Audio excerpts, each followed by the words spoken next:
Muito boa tarde a todos. Eu sou Janaína e mais uma vez estou aqui para conversar com vocês.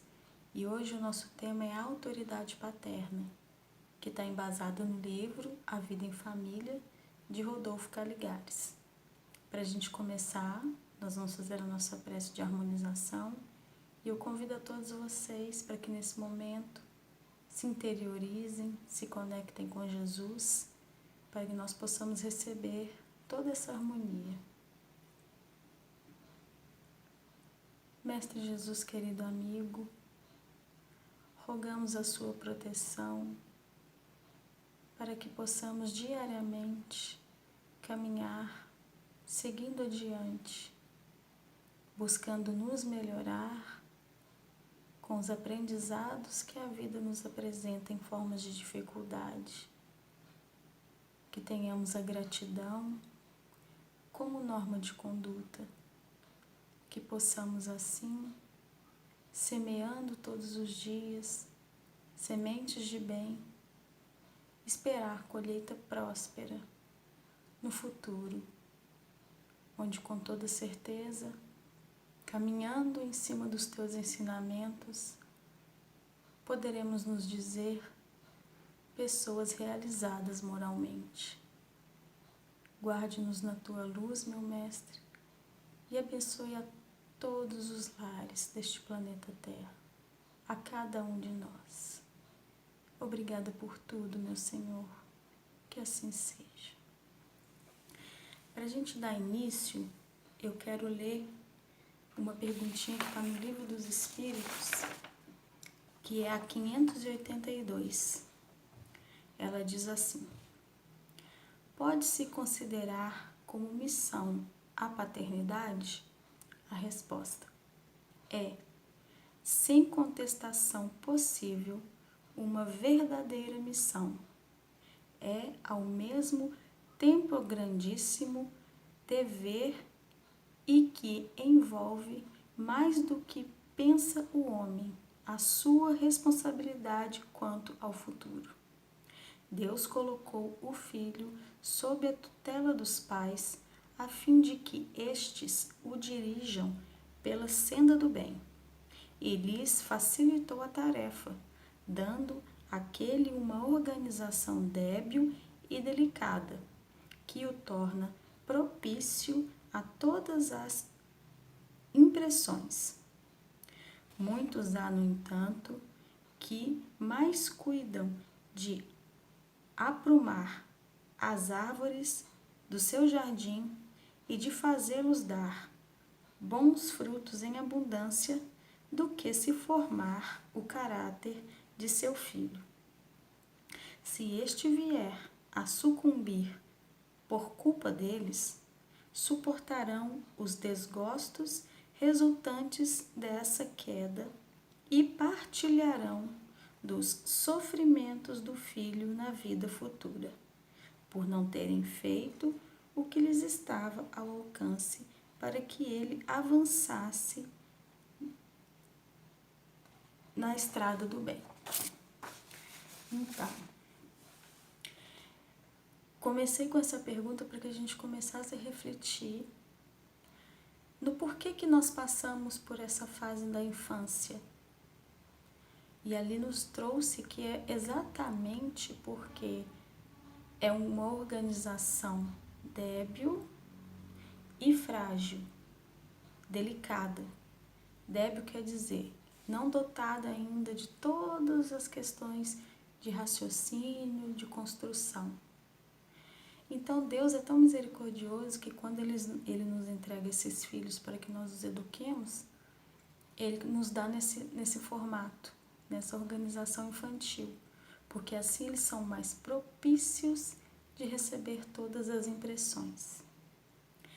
No livro eu trouxe alguns apontamentos que eu achei interessante a gente tocar nele, e lá começa dizendo que a responsabilidade da autoridade ela é tanto do pai quanto da mãe, inclusive porque hoje nós temos muitas famílias, né, que são encabeçadas pela mãe e não isso não as exime dessa autoridade.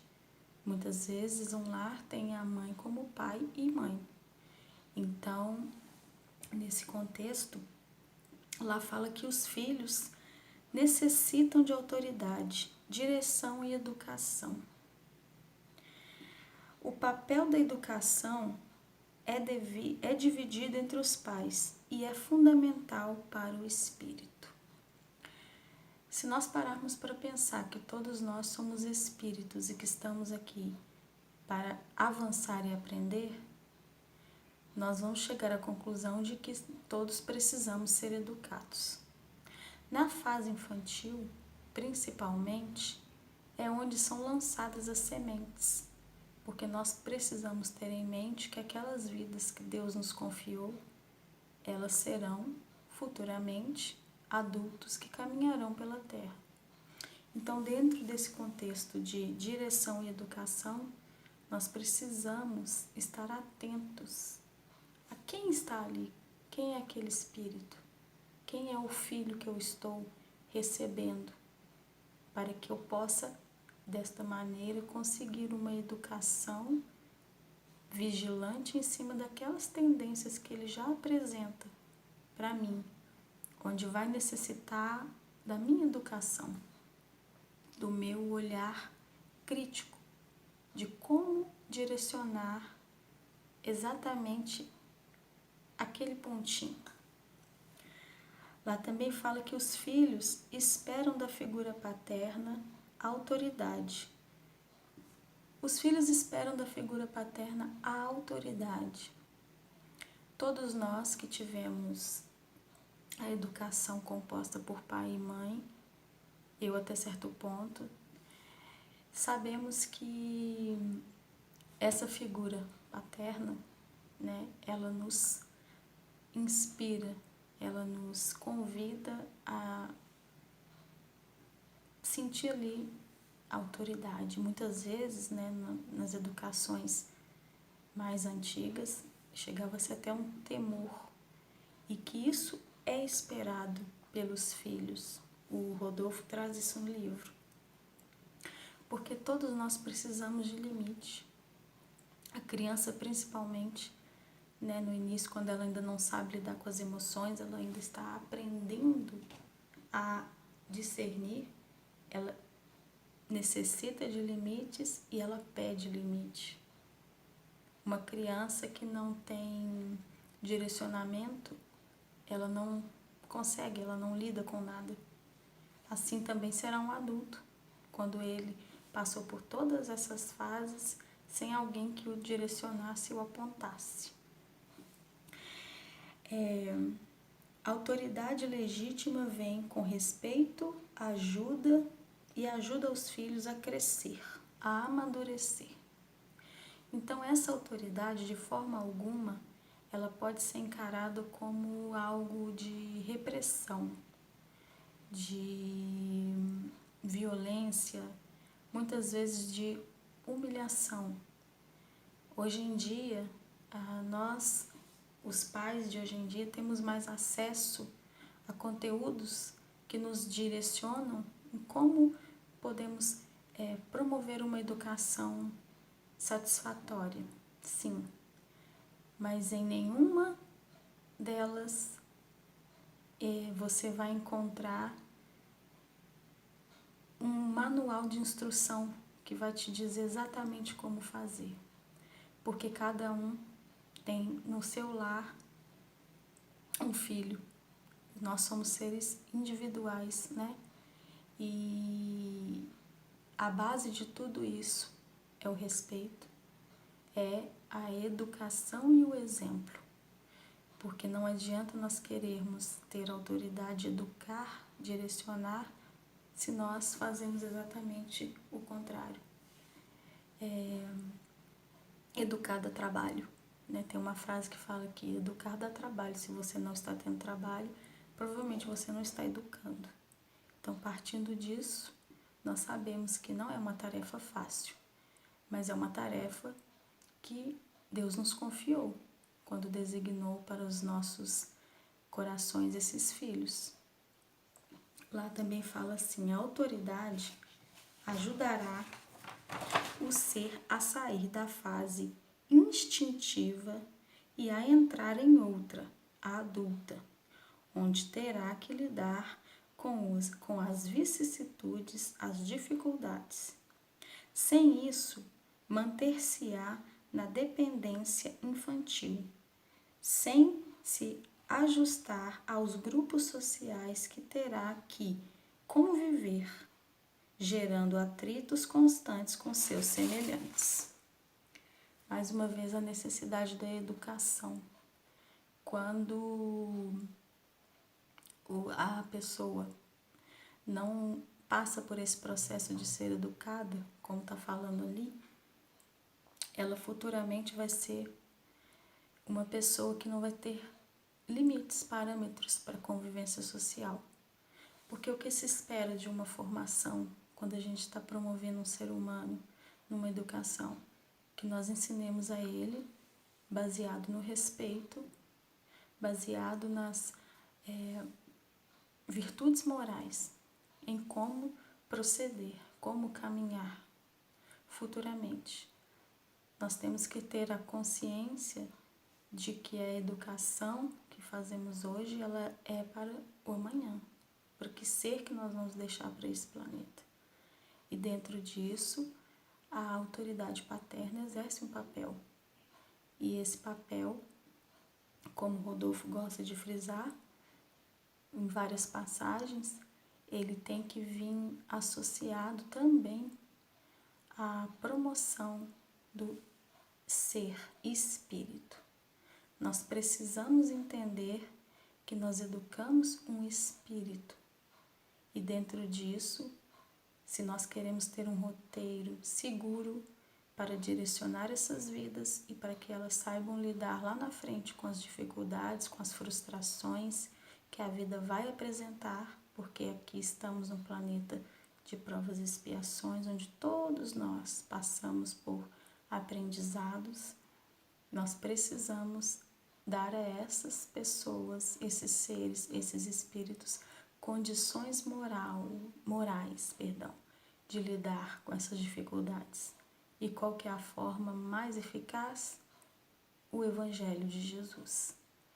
Nele nós vamos encontrar todos os direcionamentos certeiros para que possamos promover esses indivíduos, esses seres, esses filhos que são nos colocados como empréstimos divinos para que nós possamos direcioná-los no caminho do bem, promover pessoas capazes de caminhar sozinha, pautadas no bem, no respeito, na convivência coletiva. Mais tarde, o filho agirá com respeito à educação com todos, inclusive com os pais, quando ele desde pequeno é direcionado, ele é colocado nesse caminho. Nós muitas vezes encontramos crianças que a gente olha e vê naquele momento a falta de limites, a falta de pulso que os pais têm para direcionar aquela vida.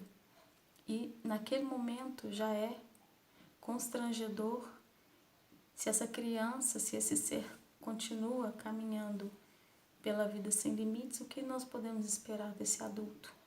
Não é mesmo? Por isso a necessidade de pôr limites, de direcionar. E no livro também, ele coloca que a verdadeira autoridade jamais se impõe pela violência ou dominação. Educar não é subjugar ou humilhar, é pôr limites com respeito, trazendo tudo o que eu já havia comentado. Fora isso, só se obtém seres submissos, revoltados, tiranos e inseguros. Olha aí mais uma vez, a importância de uma boa educação. A violência não tem nada a ver com a autoridade, Pode ser se confundido e creio eu que no passado isso era até muito aplicado. Se nós formos conversar com as pessoas de outras gerações E hoje nós conseguimos entender que a autoridade ela não tem nada a ver com violência ou dominação, muito pelo contrário. A autoridade é a imposição de limites para que você possa conseguir que o filho que está ali compreenda, né? Ele perceba que você está dando uma direção para ele. E junto com isso você tem o quê? O respeito e o exemplo. Esse conjunto, né? Da educação moral, da direção, do diálogo e do exemplo. Nunca pela força, nunca pela dominação e muito menos pela violência. Aí eu peguei uma frasezinha que eu achei muito interessante a gente ler para exatamente firmar tudo isso que a gente vem falando aqui, que é a seguinte: a autoridade legítima é o processo pelo qual os pais ajudam o filho a crescer e a amadurecer. Então, olha que interessante. A autoridade moral, a legítima, é aquela que vai promover, ajudar o filho a crescer e a amadurecer. Por isso que, mais uma vez, né, a educação não é algo fácil, não é algo que nós possamos achar que não passa de mágica. Nós estamos lidando com um ser, um espírito, um indivíduo. E dentro disso nós temos que ter a consciência de que cada um tem a sua particularidade. E que a gente precisa perceber, como eu falei no início, que ser eu tenho ali, como eu vou direcioná-lo, como esse pai vai agir perante aquele filho. E dentro disso, com bases na educação moral, na direção, no diálogo e no exemplo, exercitar essa promoção. As crianças precisam de limites e autoridade. Você tem que pensar que futuramente ela vai ter que caminhar sozinha. Que tipo de ser você quer deixar para esse planeta? Deus nos confiou, nos emprestou essas vidas. E dentro disso, nos cabe essa grande responsabilidade de direcioná-la e de guiá-la neste planeta. A autoridade paterna, ela vem juntamente com a indicação, demarcação desses limites, desses critérios. Hierarquia, sim, hierarquia dentro dos lares. Pai, filho, respeito. Você precisa designar para esse ser que ele tem os deveres dele, também terá os direitos. Mas nada educa mais do que o exemplo. Dentro de tudo que nós colocamos, o exemplo ainda é o melhor mecanismo de educação. E junto com uma moral, com uma base moral, nós conseguimos uma grande promoção desse ser humano. Claro que respeitando as limitações, não exigindo aquilo que nós não conseguimos perceber, que não é do instinto daquela pessoa. Nós não podemos ser tiranos, como foi colocado ali, e muito menos achar que a dominação, respeitando os limites de cada um, nós vamos promovendo, embasados na moral cristã. Dentro dessa condição, devemos falar de Jesus com os nossos filhos, prepará-los para um futuro, para as frustrações, para as dificuldades. Com certeza assim estaremos de forma correta, seguindo adiante e promovendo uma boa educação, com autoridade que impõe limites, mas que ajuda a crescer e a amadurecer. Então, espero que as nossas reflexões tenham nos ajudado um pouquinho, porque quando nós estamos aqui falando, nós também estamos aprendendo. E para fechar, eu vou ler um trechinho aqui do livro Conduta Espírita, de André Luiz, psicografia de Valdo Vieira, que é Perante a Criança. Ver no coração infantil o esboço da geração próxima, procurando ampará-lo em todas as direções, orientação na infância, profilaxia do futuro, ou seja, prevenção do futuro. Sem boa semente, não há boa colheita. Então vamos cuidar dessas sementes, vamos direcionar essas sementes, vamos ter a autoridade que promove, que ajuda a crescer e amadurecer. Com toda certeza, é isso que Jesus espera de cada um de nós. Mais uma vez, gratidão, e vamos fazer a nossa prece de encerramento. Querido Jesus, agradecemos por toda a oportunidade de aprendizado que a vida nos apresenta e pedimos que a sua misericórdia e a sua luz possa nos abraçar nos momentos de dificuldade. Que nós consigamos, todos os dias, ao levantar, fazer uma prece de gratidão por aquela folha em branco que Deus está nos dando, onde podemos escrever novamente um dia melhor do que ontem. Que o Senhor abençoe a todos nós, que o Senhor abençoe este planeta Terra e que assim, abraçados por essa harmonia, nós possamos exercitar primeiramente em nós essa educação e depois transmiti-la a todos aqueles que Deus nos confiou. Obrigada, meu Mestre, por tudo, e ser conosco hoje e sempre. Que assim seja.